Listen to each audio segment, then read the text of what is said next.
What's up mga kababayan? News that matters here. Dito sa video natin ngayon ay ating bibigyang highlight itong mga may init na balita na nangyayari ngayon. At isa na nga rito mga kababayan itong mga proyekto di umano kontrabahan ni BBM isang malaking kalokohan.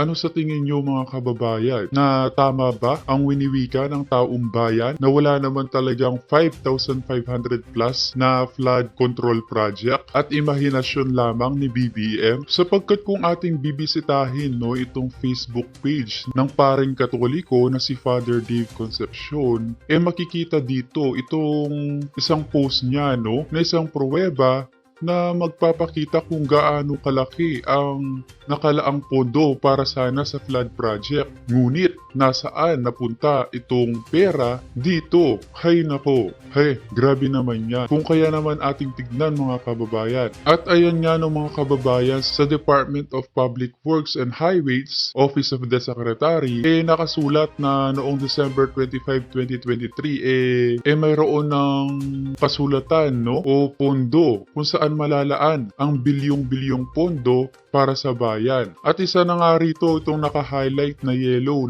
kung inyong nakikita mga kababayan na flood management program na ang capital outlays ng nasabing proyekto ay mahigit 244 billion 577 million 911,000 pesos mga kababayan. Grabe naman yan. Na ngayong bumabaha dahil sa bagyong Karina at Habagat, nasaan itong flood management program mga kababayan o flood controls na winiwika ni BBM? Naku naman po, na kailangan talaga nating malaman ang katotohanan patungkol dito mga kababayan dahil bilyones itong pinag-uusapan dito, hindi lamang basta-basta na pera na sana magising ang mga namumuno sa pamahalaan sa mga nagaganap na kalamidad sa ating bansa sa kanilang pamumuno sa paggamit ng pondo. At yung tinatawag nating transparency mga kababayan, kung magkano ang tinanggap na budget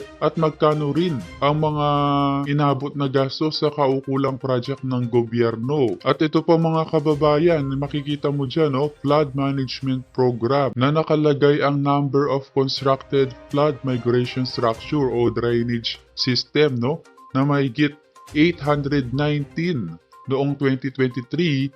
Ngayon target na magkaroon ng 1,500 ng drainage system of flood migration structures.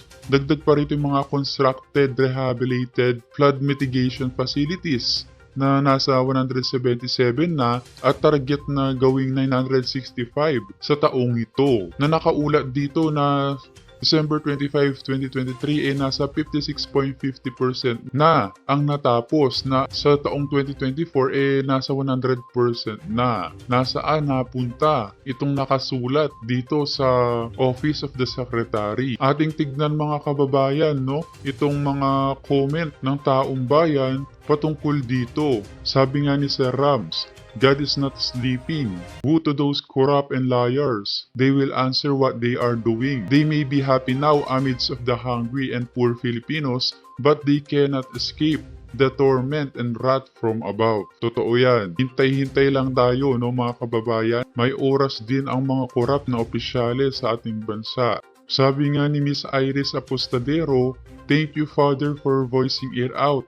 We need more people like you po. Most of the public officials who should be protecting the interests of the people are dead silent. Correct ka dyan. Sila na lang din ang nagkakampi-kampihan pagdating sa pera ng bayan na kanilang kinukurakot o binubulsa. Naku naman po. Sabi ni Joe, walang kadala-dala. Sige, buto pa.